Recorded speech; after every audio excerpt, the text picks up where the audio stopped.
the motion unit should be different. First of all, we apply a tensile load on it. You know tensile load now. So by applying the tensile load, if the result is increasing the length of the annulus fibrosus. Tensile load, tensile deformation. Tensile load, tensile deformation. You can see that is a normal condition, and after applying the tensile load, the length of the annular fibrosus will be increased. Also, the hydrostatic pressure under the nucleus will be diminished because the tensile load applied to it, and the flattening position of the nucleus may be disappear, and the spherical shape of the nucleus should be more obvious. So it is a condition that tensile load applied to the intervertebral disc. Could you please tell me an example in your lifestyle that we can apply the tensile load to the motion unit? I want to ask you about this. How we can do a tensile That's my force? Compression force is when lifting. I told you earlier. Yes. Do you have an example? When we jump? When we jump? Yes, maybe. But more obvious. For the weight bearing? No, weight bearing is not tensile. Compression. Weight bearing is compression force. Yeah. hanging. Yes, hanging from bar fix. Yes. Hanging from bar fix is very usual example that we apply during this movement, the tensile load, and also a little tensile deformation on the nucleus and annulus too. In contrast, sometimes we apply the axial compression load. Example is weight bearing. In weight bearing, this axial compression load more flattens the nucleus. And what is this arrows? This flattening of the nucleus. Can you tell me what is the name of the load applied to the annulus fibrosus when we apply axial compression load? What is the name of the load? Compression. It is compression Center. by why it is tensile?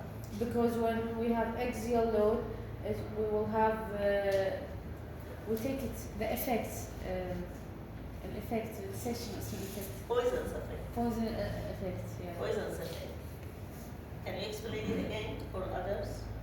هذا الإفكت اللي أخذناه في I told them this. Yes.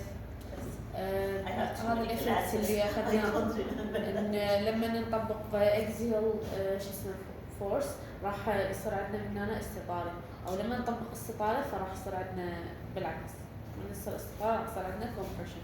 هذا يسمونه الإفكت مال الترمينال. It means that primarily we apply axial compression load on the nucleus. Okay?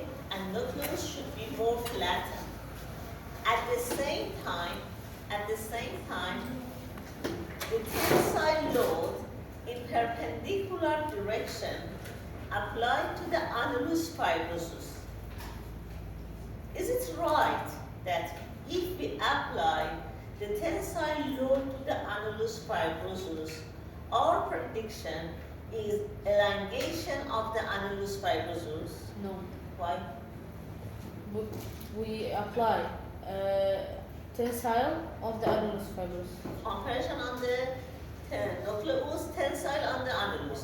What is the result of tensile on the annulus? Elongation or shortness? Elongation. Do you see elongation of the annulus here? Yes. Yes. Can you explain how it is happened? It is elongation or compression? Elongation, because there is a tensile force because of compression, axial compression force. So this that meaning of the Poisson effect. If the elongation is occurred, your expectation is like that. Two vertebrae separate each other or close together? Separate. Close. No. No, it's If the separated. tensile deformation is appear in the annulus fibrosus, two vertebrae should be close together or Separate. far away. Far away. Is it happened here? No. What's matter? Explain it.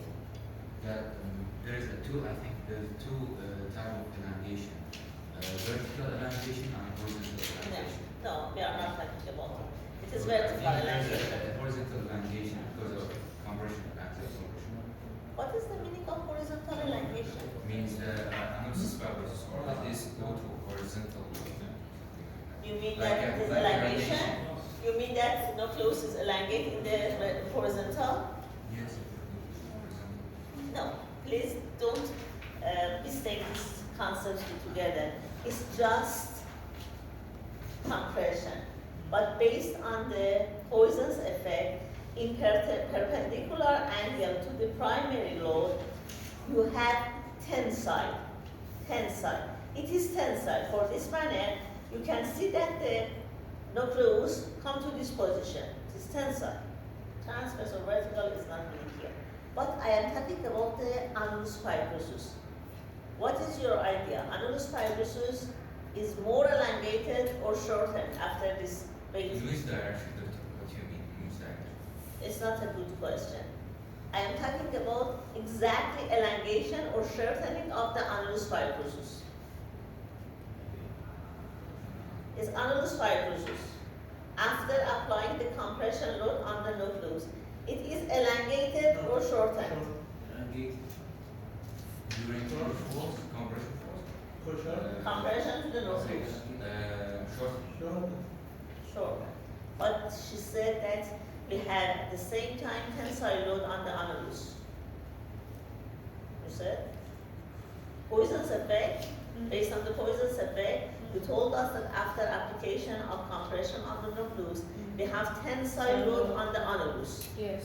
After applying the tensile load on the annulus, we have shortening or elongation of it.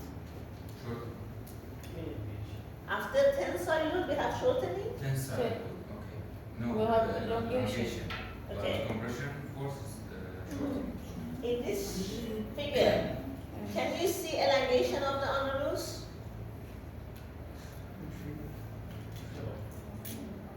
Hmm? Yes, ايه جاي نشوف elongation. but elongation. can you explain what is the type of this elongation? Because elongation is like that. Yeah, shortening. That's shortening, not elongation. Hmm? Do you have any idea? Do you have any idea? Actually, we applied the compression load on the nucleus. At the same time, in the perpendicular direction, we have tensile force on the annulus fibrosus. This annulus fibrosus should be elongated. Should be elongated. But because the flattening of the nucleus, this distance normally is there, and after elongation, it has more bulging. Actually, it is elongated, but instead these conditions, in this condition. Become more oblique. Oblique? Why? Axial, compression, and then tensile. So, it is elongation, but always elongation of the annulus is not the meaning of the separate two vertebra. Here, the annulus is stretched, and so two vertebrae are separate from each other. Here, annulus is elongated, but by bulging itself, stability of the vertebra should be kept. So, it's true. Poisson's effects working here. The roles of the biomechanics usually happens without any error. So, but there is different factors that determine the final condition. Okay. So I understand the compression force, what we're planning for annulus fibrosus. But what about the Tensile. force? Yes, I didn't understand. Here, a person is hanging from the bar fix. The tensile force applied to the nucleus. Nucleus. At the same time, At the same time, we have the tensile load and the compression on loose fibrosis. But based on the Poisson's effect, we have compression on the nucleus. And this nucleus go to this position. In this direction, we have compression, perpendicular to the original force. So there is shortening in the annulus fibrous. No, narrowing of the nucleus. Narrowing of the nucleus and elongation of the. Elongation of the nucleus.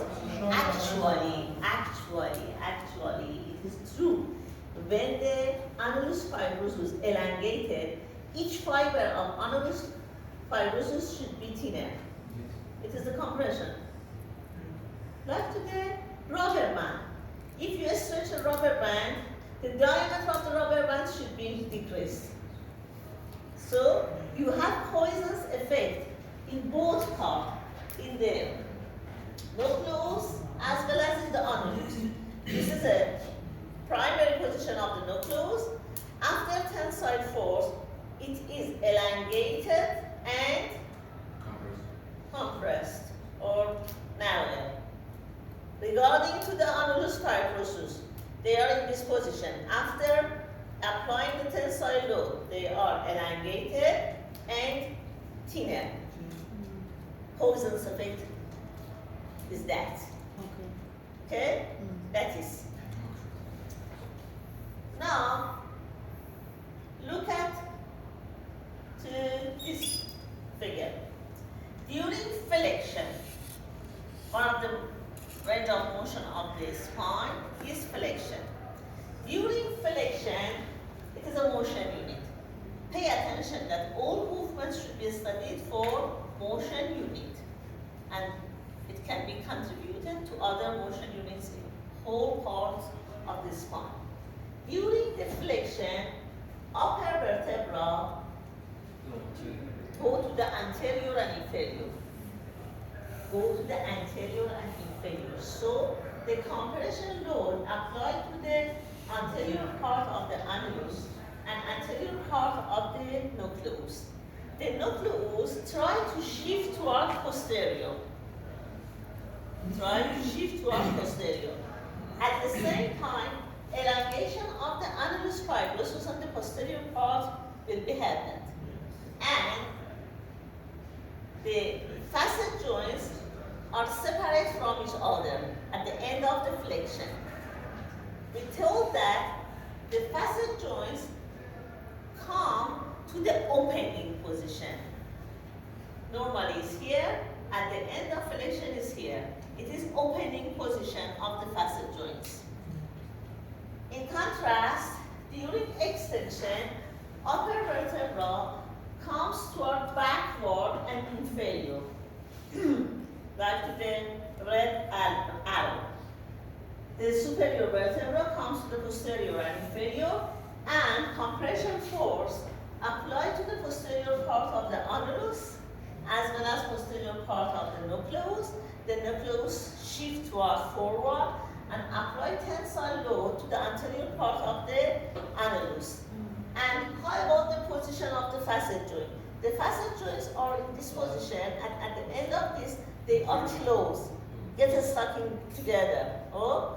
So it is the closing position of the facet joint. As a general, during the flexion, we have opening of the facet joints. During the extension, we have closing of the facet joint.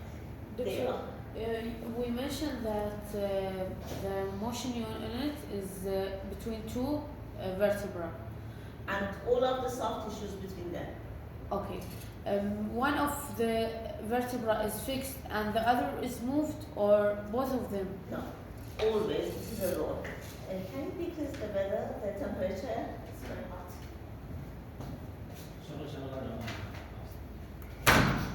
Thank you.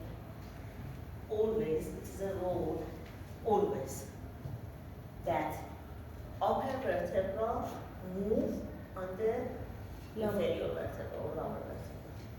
We suppose that inferior vertebra is fixed and just superior is working. But you should remember that this phenomenon is happened by ordering in all parts of the vertebra. For example, if I am going to go to the forward flexion in lumbar vertebra, first of all, L1 as the first lumbar vertebra moves like that on L2. And then L2 moves on L3.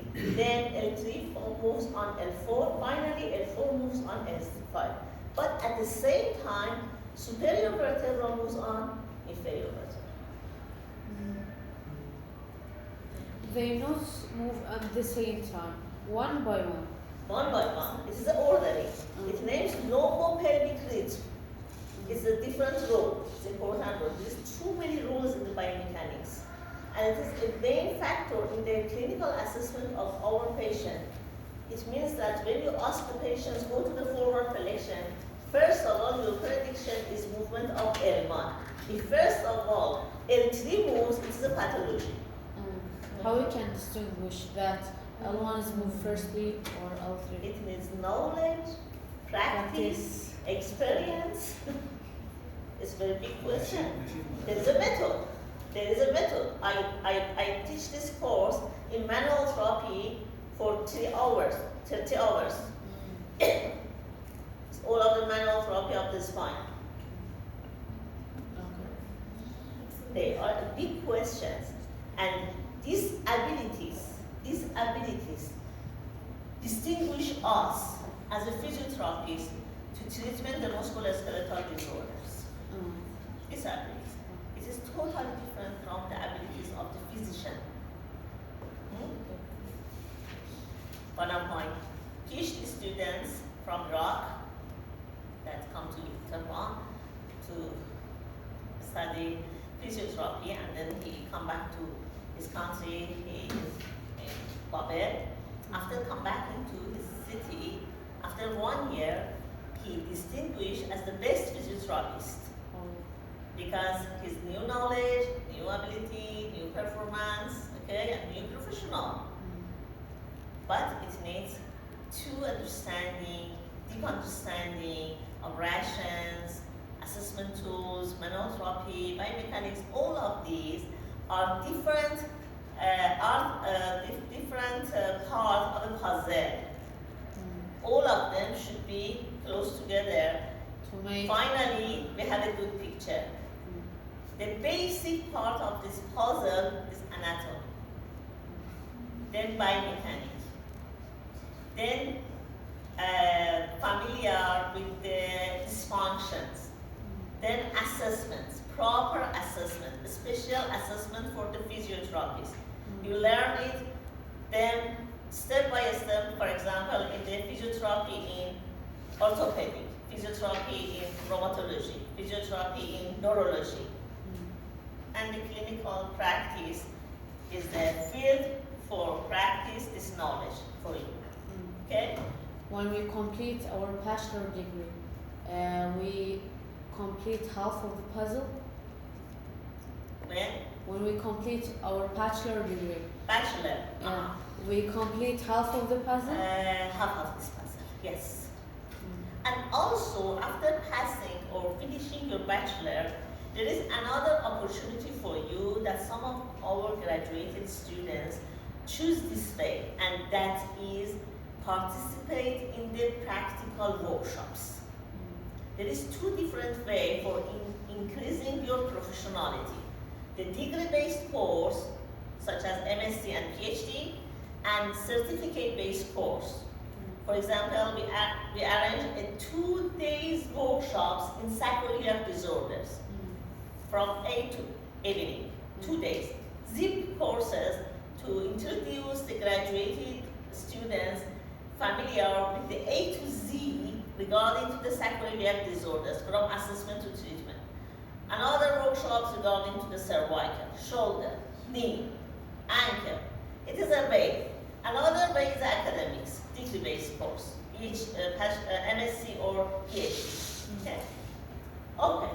So you notice that different loads can be act on the motion unit, and the result of different loads may be different. Look at this picture. Here we have unilateral pressure in one side of the upper vertebra. In this condition, the upper vertebrae are closed and apply the compression load to the intervertebral disc and annulus fibrosus in the right side, for example, and the compression on the right side of the nucleus. So the nucleus like to shift toward the left side and apply the tensile force to the left side of the intervertebral annulus fibrosus. So it is unilateral pressure that finally we have lateral bending in our spine. Here you can see rotation. In rotation, superior vertebra twist or spin toward one side, and this movement providing a shear force. Do you remember shear force? Because this vertebra, if fixed or rotate, the other vertebra rotate to other side. So there is two opposite parallel force simultaneously that providing the shear force on the annulus fibrosus. And you know that the shear force is hazard for the intervertebral disc, and most of the herniation disc providing by applying the shear force on the disc. Shear. But how is it possible the lower vertebra is moved to the This is a picture. Actually, it does not happen. It is more demonstrating. But if it is fixed, don't matter. If it is fixed and you have the opposite direction, this tendency here is the opposite direction of this movement. But really, it's not I happening. mean the force which is happening coming from up and down or just from vertebra? From superior. Just from superior. But okay. But ground reaction force is driven by the ground. So top, down to top.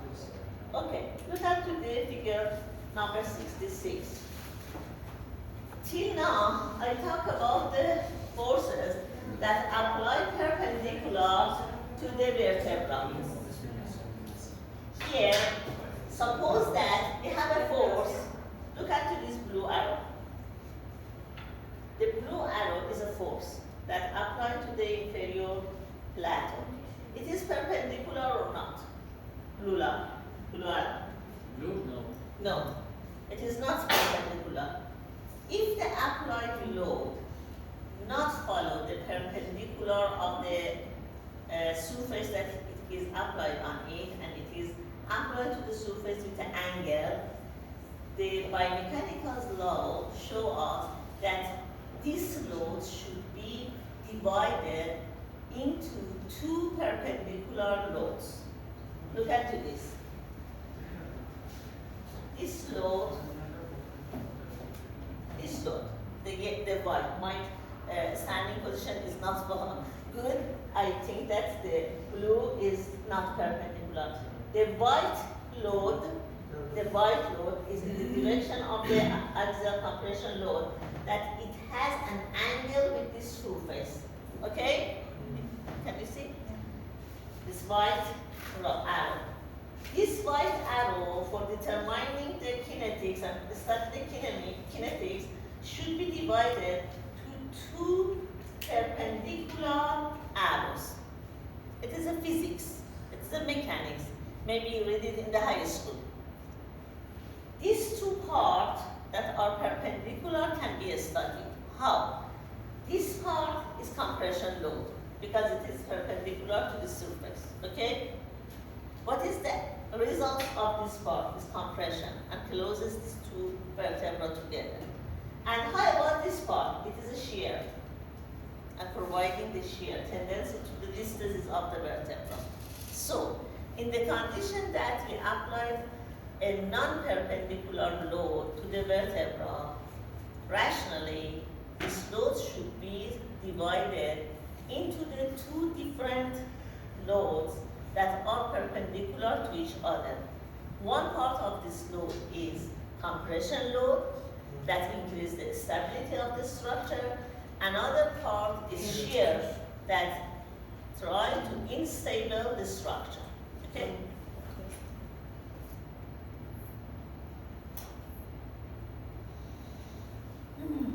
Are you ready?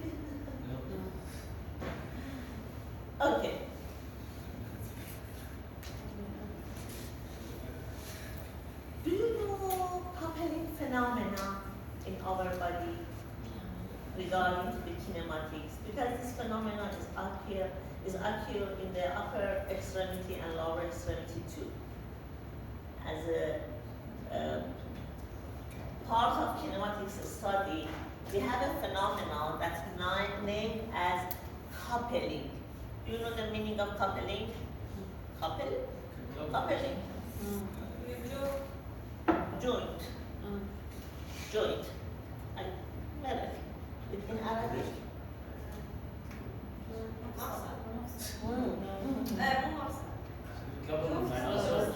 زوج. زوج. not مفصل. زوج is Arabic. زوج and زوجة. Yes, couple means زوج. Two subjects that are happen together. Articulation. No. It's not meaning the articulation.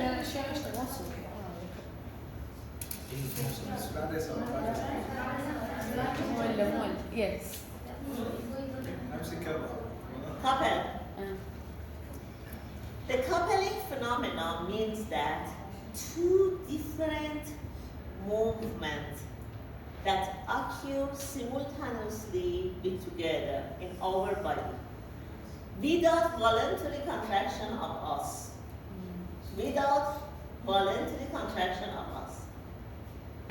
First of all, I have an example from upper extremity to better understand it. Maybe you know that. When we are going to bring our arm to the abduction,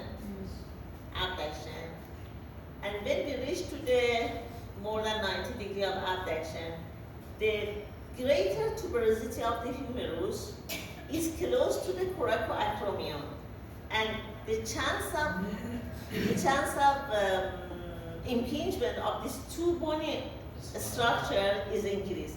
For removing this risk, the automatic external rotation of the humerus was happen, and then you can go to the end of abduction.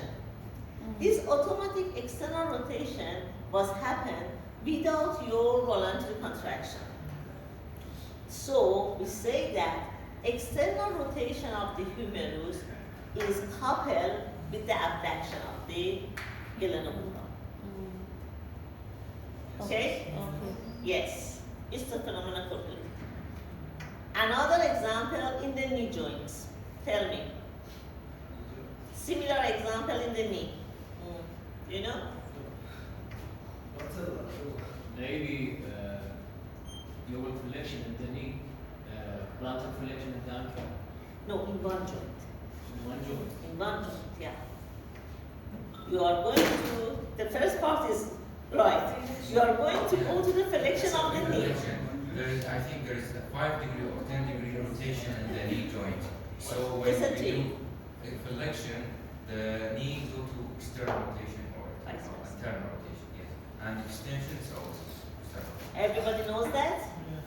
Everybody knows that? No. No. Explain again. بالمفصل الركبة اكو بعض المصادر تقول انه هو هنج جوينت بس هو مو هنج هو كوندايلر جوينت اللي هو كونفكس وكونكيف فيكون بيه شويه روتيشن. الهنج جوينت شو الفرق عن الهنج جوينت؟ الهنج جوينت بيه حركه واحده بس في الاكشن اكستنشن بس بالني جوينت يعتبر كوندايلر فتكون بيه 2 degree of freedom. في الاكشن اكستنشن وشويه روتيشن 5 درجات الى 10 درجات تقريبا 5 درجات. من نسوي في الاكشن راح يصير internal rotation بالني بس يعني ما نقدر نشوف ما نقدر نلاحظ بس هو يصير internal rotation بالوي في الاكشن والاكستنشن يصير external rotation. So, it is a coupling phenomenon that without your voluntary contraction, this happens. I think I have a good slide for this issue because it is so important. I'd like to show you. I found it. It's regarding to the other classes. So, do you have the video? Yes.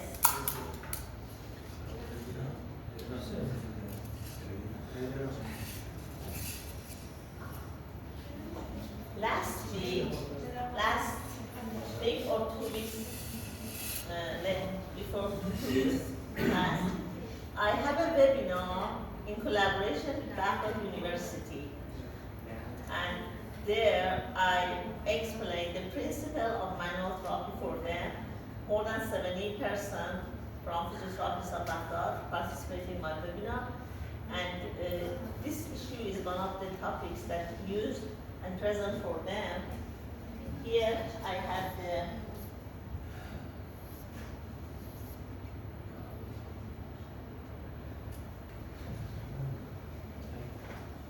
is it present PowerPoint?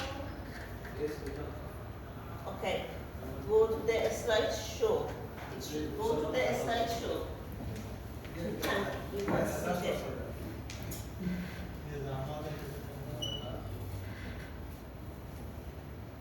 Uh-huh. Look at this. With the hands, Yes. look at this picture. Can you see the rotation? Glide, roll, is spin, is component motion. Look at this. From flexion to extension. It is the femur, and here is tibia. Look at this. Extension, extension, rotation. Gelene humra. Abduction. Roll, abduction, external rotation. This happened in our joints, inside the joints. It's the couple. Okay? Okay. Oh, I can change from here.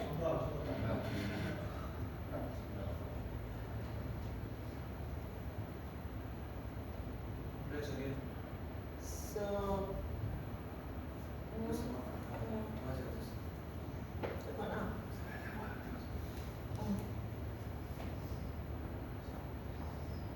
in this time, we have the same phenomena. These two movements that happen together are rotation and side bending in the motion unit. Rotation and side bending. These two movements are happened together. And in lumbar spine, the direction of this phenomena is in the opposite direction. It means that if you are going to go to the lateral flexion to the right side, at the same time, we have a rotation of the vertebra to the left side. If you are going to have a rotation of the vertebra to the right side, at the same time, we have a lateral flexion of the vertebra to the left side. Here you can see that these vertebra are going to the lateral flexion to which side? Lateral side. Left side. Left side. We are looking to this picture from the front. So, look at the spinous process. These lines show us the spinous process of the vertebra. By notice the location of the spinous process, you can understand that which rotation will be happening. Lateral flexion to the left side here, and rotation of the vertebra Right is side, opposite side. Right side. right side. Where is the location of the spinous process, right or left? Right. In the middle. Left. Because, Left. we talk This is the about vertebra. If the vertebra rotate to the right side, the spinous process goes to the left side. So it is a roll in our spine, In all the regions of the spine. in all the regions of the spine, but the direction in cervical, thoracic, and lumbar is different. In the lumbar is in the opposite direction. In the cervical is the same. So, why this happened? There is two different mechanisms to explanation why these two movements will be occurred together. One of this is regarding to the pressure during the rotation. The pressure from this side is increasing and go to the negative pressure. And by this movement, the intervertebral disc should be rotated.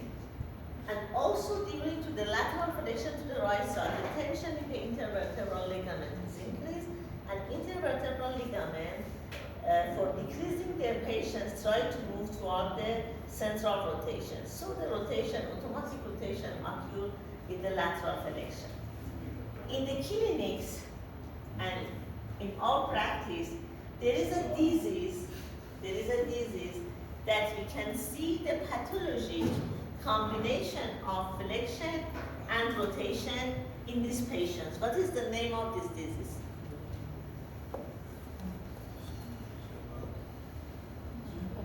Cases that have lateral flexion and rotation in their spine pathologically. Scoliosis. Yeah, scoliosis.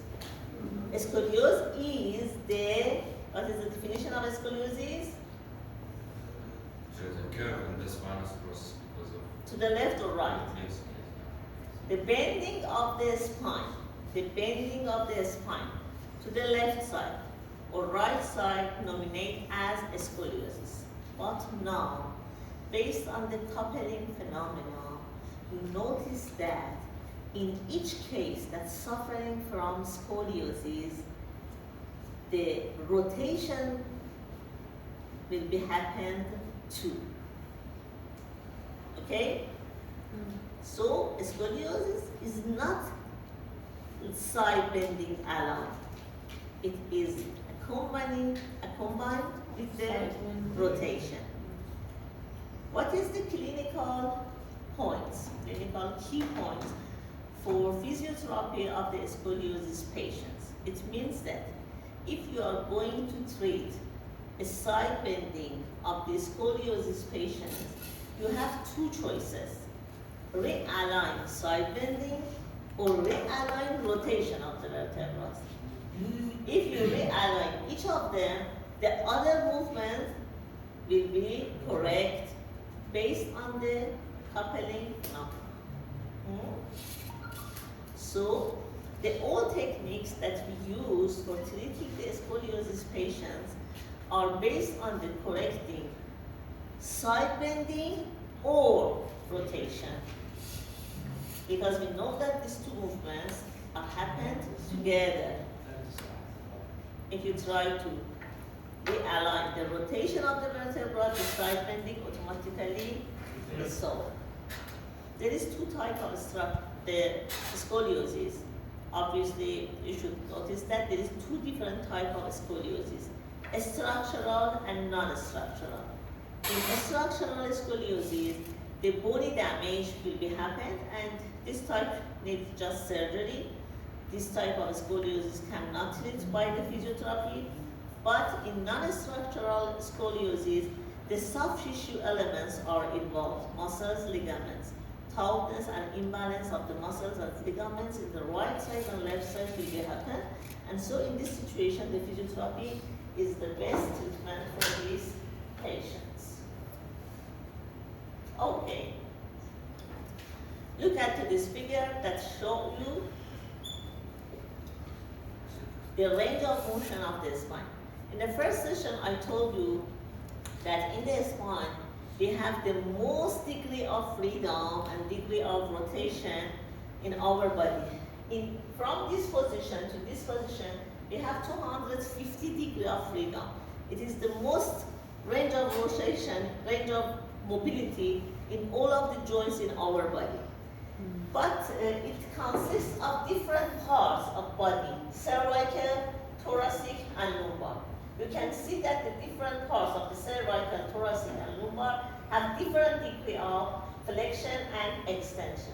Actually, in the clinics, usually we cannot separate the range of the lumbar from thoracic, and usually we determine thoracolumbar movements because it is not easy to distinguish how many of the scores is related, the degree of related to the thoracic, and how many of this degree is related to the lumbar.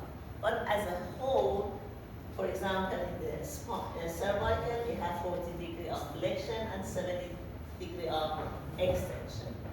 Or in the thoracic,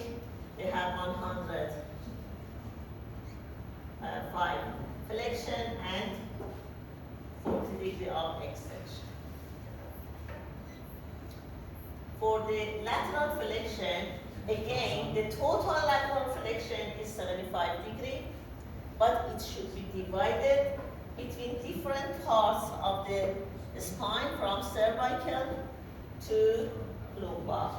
The cervical is about 35 degrees, thoracic is about 20, and lumbar is 20 degrees in each side for lateral flexion. For the rotation, the most biggest range for the rotation is regarding to the cervical.